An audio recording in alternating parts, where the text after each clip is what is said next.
Nobody warned me that I'd become a stranger to myself somewhere around age 68. That's not the kind of thing people say at retirement parties. There's cake, and someone gives a speech about all the years you gave, and then you drive home and sit in a chair that suddenly feels like it belongs to a different version of you. A version that had somewhere to be. I didn't understand what was happening at first. I thought I was just tired. Adjusting. That's what everyone calls it, adjusting. But it went on too long to be adjustment.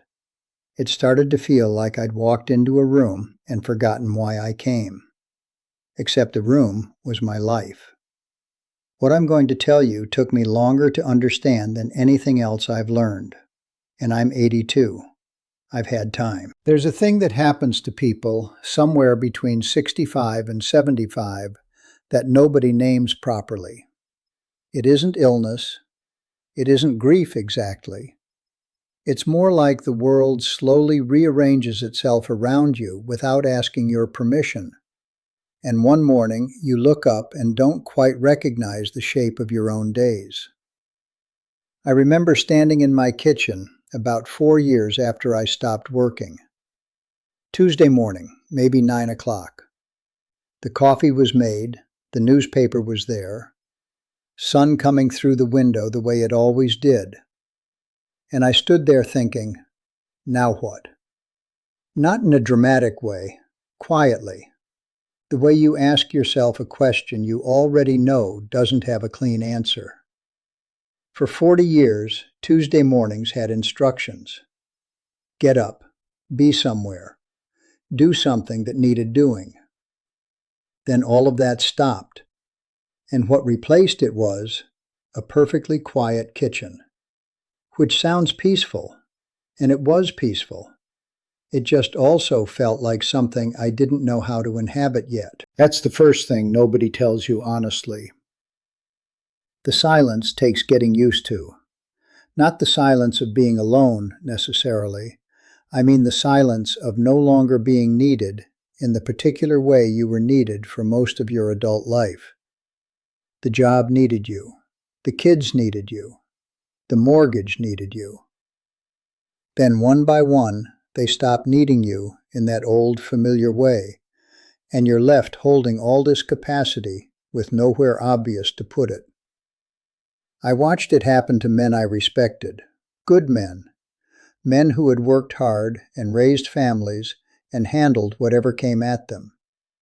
After retirement, some of them just faded. Not slowly like you'd expect, fast. Like the job had been holding them upright without them knowing, and once it was gone, they didn't have another structure to lean against. One of them, his name was Raymond, had been a foreman at a plant outside of town for almost 30 years. Ran a crew of 40 people, made decisions all day. When he retired, within a year, he was spending most afternoons watching television and waiting for his wife to come home so there was someone to talk to.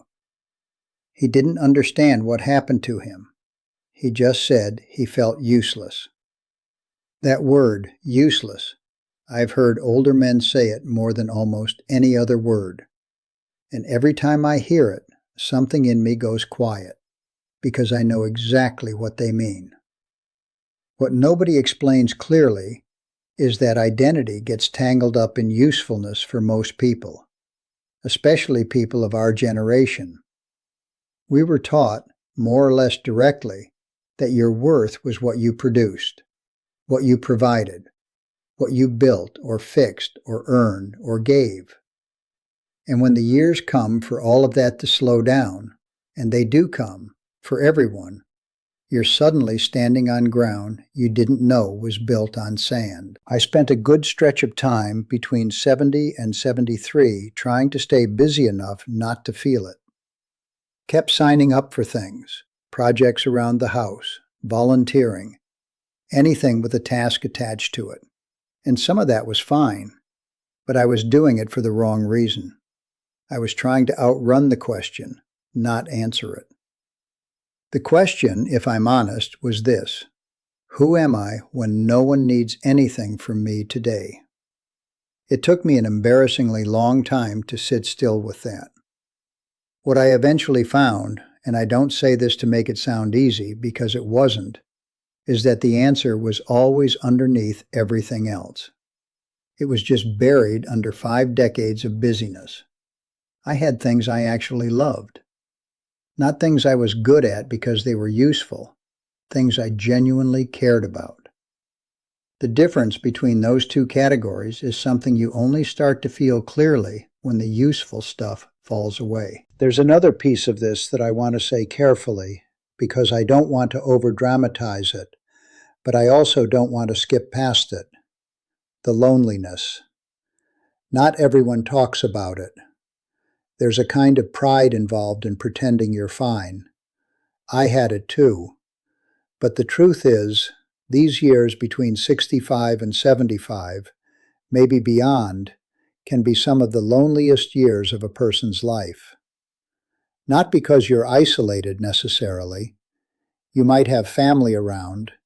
You might have neighbors.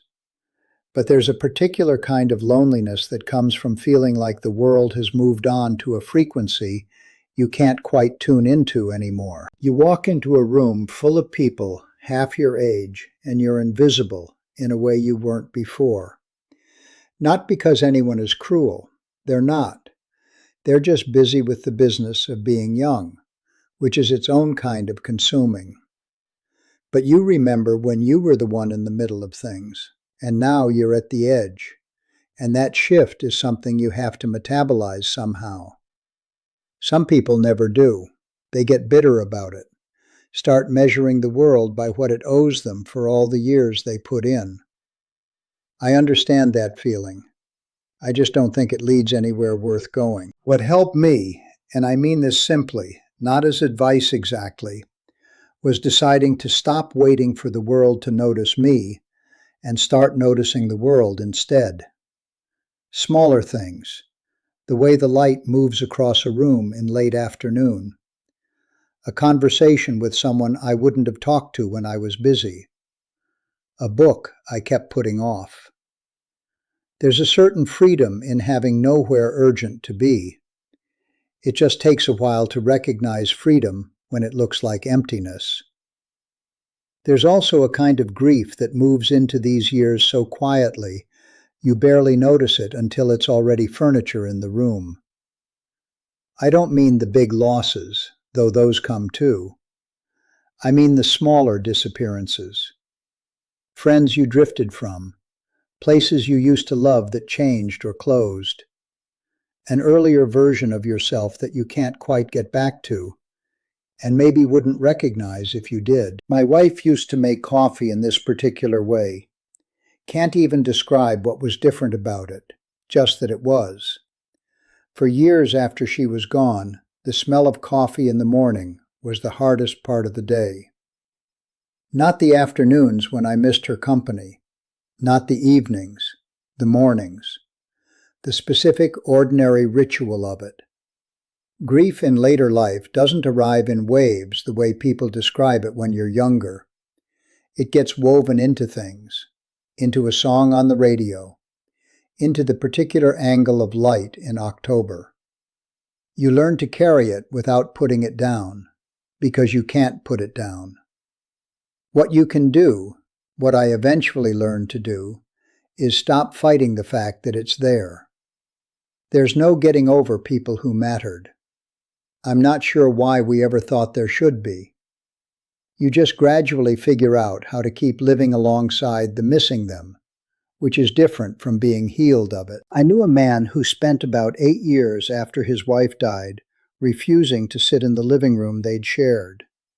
Ate in the kitchen, watched television in the bedroom. The living room just sat there.